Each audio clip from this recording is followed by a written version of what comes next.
Hello friends, welcome to Sujata's balcony garden. ಬನ್ನಿ ಇವತ್ತು ನನ್ನ ಗಾರ್ಡನ್ದು ಒಂದು ಸ್ಮಾಲ್ ಟೂರ್ ಮಾಡ್ಕೊಂಡು ಬರೋಣ. ಗಾರ್ಡನಿಂಗ್ ಅಂದರೆ ಪ್ರತಿಯೊಬ್ಬರಿಗೂ ಸಹ ಇಷ್ಟವಾಗುವಂತಹ ಒಂದು ಹಾಬಿ ಆಗಿರುತ್ತೆ. ನನಗೂ ಅಷ್ಟೇ, ನಾನು ಚಿಕ್ಕಂದಿನಿಂದಲೂ ನನಗೆ ಗಾರ್ಡನಿಂಗ್ ಅಂದರೆ ತುಂಬ ಇಷ್ಟ. ಸೊ ನನಗೆ ಎಕ್ಸ್ಪೀರಿಯೆನ್ಸ್ ಆಗಿಬಿಟ್ಟಿದೆ, ಹೇಗೆ ಗಿಡಗಳನ್ನ ಬೆಳೆದ್ರೆ ಯಾವ ರೀತಿ ಹೂ ಬರುತ್ತೆ ಅಂತ ತುಂಬ ಎಕ್ಸ್ಪೀರಿಯೆನ್ಸ್ ಆಗಿಬಿಟ್ಟಿದೆ. ನಾನು ಟ್ರಯಲ್ ಆ್ಯಂಡ್ ಎರರ್ ಮಾಡಿ ನೋಡಿ ಯಾವ ರೀತಿ ನನಗೆ ಗಿಡ ಕೇರ್ ಮಾಡಿದ್ರೆ ಇಷ್ಟೇ ಹೂಗಳನ್ನ ಪಡ್ಕೊಳ್ಬಹುದು ಅನ್ನೋದು ಒಂದು ಎಕ್ಸ್ಪೀರಿಯೆನ್ಸ್ ಆಗಿದೆ. ಆ ಕೆಲವು ಎಕ್ಸ್ಪೀರಿಯೆನ್ಸ್ಗಳನ್ನ ನಿಮ್ಮ ಹತ್ರ ಶೇರ್ ಮಾಡ್ತಾ ಹೋಗ್ತೀನಿ. ಇಷ್ಟ ಇದ್ದರೆ ನೀವು ಫಾಲೋ ಮಾಡಬಹುದು. ನೀವು ಇಷ್ಟೇ ಹೂಗಳನ್ನ ನಿಮ್ಮ ಗಿಡದಲ್ಲೂ ಪಡ್ಕೊಳ್ಬಹುದು. ಏನಿಲ್ಲ, ವೆರಿ ಸಿಂಪಲ್ ಪ್ರೊಸೀಜರ್ಸು. ನಾವು ಯಾವಾಗಲೂ ನರ್ಸರಿಯಿಂದ ಗಿಡ ತಂದವಾಗ ರೀಪಾಟಿಂಗ್ ಏನು ಮಾಡ್ತೀವಿ ಅದು ವೆರಿ ಇಂಪಾರ್ಟೆಂಟ್ ಆಗುತ್ತೆ. ಪಾಟಿಂಗ್ ಮಿಕ್ಸ್ಚರ್ನ ಹೇಗೆ ತಗೊಳ್ತೀವಿ that is very important.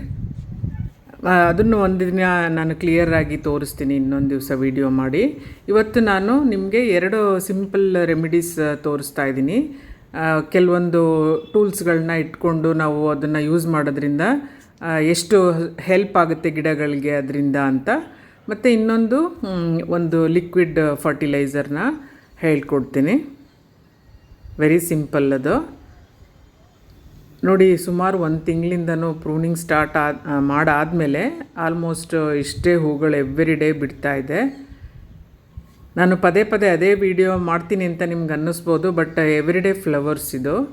Daily ಇಷ್ಟೇ ಫ್ಲವರ್ಸ್ ಬಿಡ್ತಾ ಹೋಗುತ್ತೆ.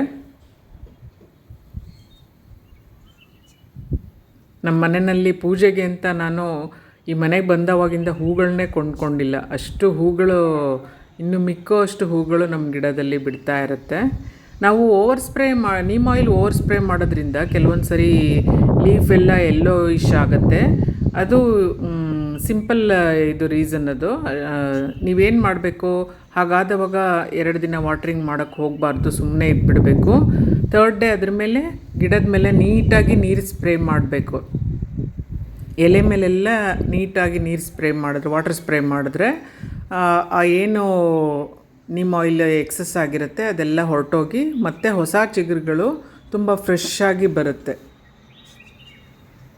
ಕೆಲವೊಂದು ಸರಿ ಹಾಗಾಗುತ್ತೆ, ಏನು ಮಾಡೋದಕ್ಕಾಗೋದಿಲ್ಲ. ಬಟ್ ವೆರಿ ನೆಕ್ಸ್ಟ್ ಡೇ ನೀವು ನೀಟಾಗಿ ನೀರು ಸ್ಪ್ರೇ ಮಾಡೋದ್ರಿಂದ ಒಂದು ನೀಮ್ ಆಯಿಲ್ ಕಂಟೆಂಟ್ ಅದರಿಂದ ಹೋಗಿಬಿಟ್ಟು ಗಿಡ ಮತ್ತೆ ಫ್ರೆಶ್ ಆಗಿ ತುಂಬಾ ಚೆನ್ನಾಗಿ ಎಲೆಗಳು ಬರುತ್ತೆ. ನನ್ನ ಗಾರ್ಡನಲ್ಲೂ ತುಂಬ ಸರಿ ಆ ಥರ ಆಗಿದೆ.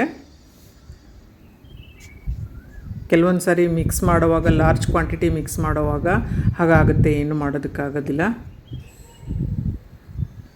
ನೋಡಿ ಎಷ್ಟೊಂದು ಹೂಗಳು ಬಿಟ್ಟಿದೆ.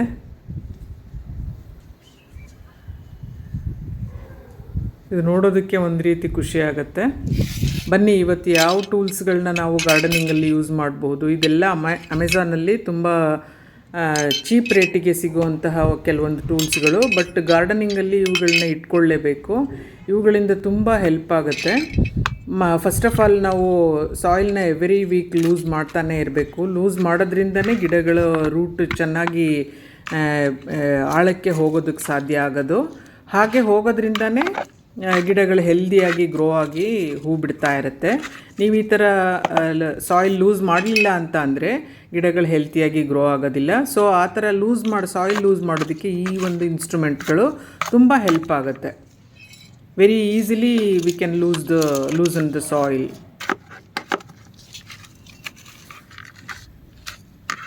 ನೋಡಿ, ಏನು ಕಷ್ಟ ಇಲ್ಲದೇ ನೀಟಾಗಿ ಲೂಸ್ ಆಗ್ತಾ ಇದೆ ಸಾಯಿಲ್. ಹೀಗೆ ಮಸ್ಟ್ ಆ್ಯಂಡ್ ಶುಡ್ ಎಲ್ಲ ಪಾಟ್ಗಳಿಗೂ, ಫ್ಲವರಿಂಗ್ ಪಾಟ್ಸೇ ಆಗಲಿ, ಶೋ ಪ್ಲ್ಯಾಂಟ್ಸೇ ಆಗಲಿ, ನಾವು ಈ ಥರ ಮಾಡಲೇಬೇಕು. ಮತ್ತು ಕಳೆಗಳೆಲ್ಲ ತೆಗೆದು ಹಾಕಿಬಿಡಬೇಕು. ಈ ಥರ ಮಾಡೋದ್ರಿಂದ ಅದನ್ನು ಸಹ ಆಚೆ ಬರುತ್ತೆ ನೋಡಿ. ಸೊ ಪ್ರತಿಯೊಂದು ಪಾಟನ್ನು ಒಂದು ಹಾಫ್ ಆನ್ ಅವರಲ್ಲಿ ಇನ್ಸ್ಟ್ರೂಮೆಂಟ್ಗಳಿಂದ ನಾವು ಈಸಿಯಾಗಿ ಸಾಯಿಲ್ ಲೂಸ್ ಮಾಡ್ಕೊಂಡು ಬಿಡಬಹುದು. ಇದು ನಾವು ಪ್ರತಿ ವಾರನೂ ಮಾಡಬೇಕಾಗಿರೋಂತಹ ಕೆಲಸಗಳು. ಮತ್ತು ನಾನು ಇಲ್ಲಿ ರೈಸ್ ಕ್ಲೀನ್ಡ್ ವಾಟರ್ ಬರುತ್ತೆ, ನಾವು ದೋಸೆಗೆ ನೆನೆಸಿದವಾಗ ನೀರು ಬರುತ್ತೆ ನೋಡಿ, ಅಕ್ಕಿ ತೊಳೆದವಾಗ ನೀರು ಬರುತ್ತಲ್ಲ, ಆ ವಾಟರ್ನ ಯಾವಾಗಲೂ ಥ್ರೋ ಮಾಡೋಕ್ಕೆ ಹೋಗಬಾರ್ದು. ಅದು ಒಂದು ತುಂಬ ಒಳ್ಳೆ ಮಿನರಲ್ ರಿಚ್ ಫರ್ಟಿಲೈಸರ್ ಆಗಿ ನಾವು ಯೂಸ್ ಮಾಡ್ಕೊಳ್ಬೋದು. ಅದ್ರ ಜೊತೆಗೆ ನಾವು ಈ ಮಸ್ಟರ್ಡ್ ಕೇಕ್ ಪೌಡರ್ನ ಯೂಸ್ ಮಾಡೋದ್ರಿಂದ ಬಹಳ ಒಳ್ಳೆ ರಿಸಲ್ಟ್ಸ್ ಫ್ಲವರಿಂಗ್ ಪ್ಲ್ಯಾಂಟ್ಸಲ್ಲಿ ನಮಗೆ ಸಿಗುತ್ತೆ. ರೈಸ್ ಕ್ಲೀನ್ಡ್ ವಾಟರ್ನ ಒಂದು 2 days ಫರ್ಮೆಂಟ್ ಆಗೋದಕ್ಕೆ ಬಿಡಬೇಕು. ಸೊ ಅದಾವಾಗ ಇನ್ನೂ ನ್ಯೂಟ್ರಿಷನ್ ರಿಚ್ ಆಗಿರುತ್ತೆ. ಅದ್ರ ಜೊತೆಗೆ ನಾವು ಈ ಮಸ್ಟರ್ಡ್ ಕೇಕ್ ಫರ್ಟಿಲೈಸರ್ನ ಪೌಡರ್ನ ಒಂದು ಬೌಲಷ್ಟು ಹಾಕ್ಕೊಂಡ್ಬಿಟ್ಟು ಒಂದು ಬಕೆಟ್ಗೆ ಹೀಗೆ ನೀಟಾಗಿ ಮಿಕ್ಸ್ ಮಾಡ್ಕೊಂಡ್ಬಿಟ್ಟು ಪ್ರತಿಯೊಂದು ಪಾಟ್ಸ್ಗೂ ಒಂದು ಹಾಫ್ ಮಗ್ ಕೊಡ್ತಾ ಹೋಗಬೇಕು. ಹೀಗೆ ಮಾಡೋದ್ರಿಂದ ಗಿಡಗಳು ತುಂಬ ಚೆನ್ನಾಗಿ ಗ್ರೋ ಆಗುತ್ತೆ. ಮತ್ತು ಫ್ಲವರಿಂಗ್ಸು ಅಷ್ಟೇ, ಲಾರ್ಜ್ ಕ್ವಾಂಟಿಟಿ ಫ್ಲವರ್ಸ್ ನನ್ನ ಗಾರ್ಡನಲ್ಲಿ ಹೇಗೆ ಬಿಡುತ್ತೆ ಹಾಗೆ ನೀವು ನಿಮ್ಮ ಗಾರ್ಡನಲ್ಲೂ ಹೂಗಳನ್ನ ಪಡ್ಕೊಳ್ಬಹುದು. ಸೊ ಟ್ರೈ ಮಾಡಿ ನೋಡಿ ನೀವು. ಈ ಒಂದು ರೆಮಿಡಿ ನನಗೆ ತುಂಬ ಇಷ್ಟ. ನಾನು ಸಾಮಾನ್ಯವಾಗಿ ದೋಸೆ ನೆನೆಸಿದವಾಗೆಲ್ಲ ಈ ಥರ ವಾಟರ್ನ ಕಲೆಕ್ಟ್ ಮಾಡಿ ಇಟ್ಕೊಂಡು ನಾನು ಯೂಸ್ ಮಾಡ್ತಾನೆ ಇರ್ತೀನಿ. ಸೊ ಈ ಥರ ನಾವು ಹೋಮ್ ರೆಮಿಡೀಸ್ ಕೆಲವೊಂದು ಮಾಡುವಾಗ ಇರುವೆಗಳು ತುಂಬ ಬರುತ್ತೆ. ಅದಕ್ಕೆ ಏನಿಲ್ಲ, ನಾವು ಪಾಟ್ ಸುತ್ತ ಕೆಲವೊಂದು ಸಾರಿ ಹಿಟ್ ಬರುತ್ತಲ್ಲ, ಹಿಟ್ ಕಾಕ್ರೋಚ್ ಇದು ಮಾಡೋದು, ಆ ಒಂದು ಲಿಕ್ವಿಡ್ನ ಸ್ಪ್ರೇ ಮಾಡಿದ್ರೂ ಸಹ ಅವಾಯ್ಡ್ ಮಾಡ್ಕೊಳ್ಬೋದು. ಫಸ್ಟ್ ಡೇ ಸ್ಪ್ರೇ ಮಾಡಿ ಒಂದು 2-3 days ಹಾಗೆ ಬಿಟ್ಬಿಡಿ. ನೆಕ್ಸ್ಟ್ ವಾಟರ್ ಸ್ಪ್ರೇ ಮಾಡಿ, ಸಾಧ್ಯವಾದಷ್ಟು ಅವಾಯ್ಡ್ ಆಗುತ್ತೆ ಅದು ಆ್ಯಂಟ್ಸ್ ಎಲ್ಲ.